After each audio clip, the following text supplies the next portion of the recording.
thought, what people are doing in cities? You know, I thought, nobody's writing about small, at this point, which was, I wrote the first Suki book 14 years ago. You know, nobody was writing books about vampires in small towns. I thought, well, I've got a corner on the market. And I thought, well, Anne Rice has got the southern part of Louisiana. Why don't I take the northern part that nobody wants? I could stake out my own territory. So that's why I picked that setting. I felt like I could do it justice, and that, you know, since it was my own territory, I could do whatever I wanted. I chose Seattle as stomping ground, but it's a reimagined Seattle, the Dark Mission series, my paranormal romance, which is classified as urban fantasy done right by reviewers, or crossover done right by reviewers, which is kind of awesome. But I chose Seattle because of its history. For anybody who's been to Seattle, it's pretty much built on itself. I believe it was Terry Pratchett who said Seattle is essentially built on Seattle, only he said that about Discworld. The city that I can't remember now because you're all staring at me.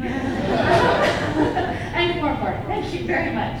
And that's Seattle. It's you know, it's got a whole underground where there was a great fire, and they kind of went, okay, we're going to retrograde the whole thing and just slap another city on top of it. So I did that because it's got the history. So when everything went to crap, I'm trying really hard not to swear. When everything went horribly and collapsed, they said, you know, this is our stomping ground. We're gonna rebuild, and we're gonna make it bigger and better and glassier.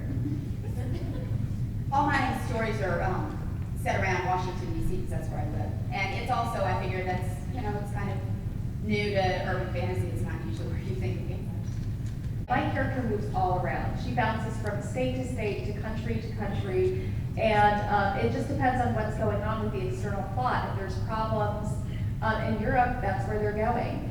And sometimes, you know, there's something going on in Illinois, but then they have to go to New York, or then they have to go all the way out to Iowa, was where my last book, in a cornfield, had its climax. It's just, the plot can take you far, and it's fun because you get to showcase these different areas, and it's also a pain because that requires so much research, because people from those places, if you get it wrong, they contact you.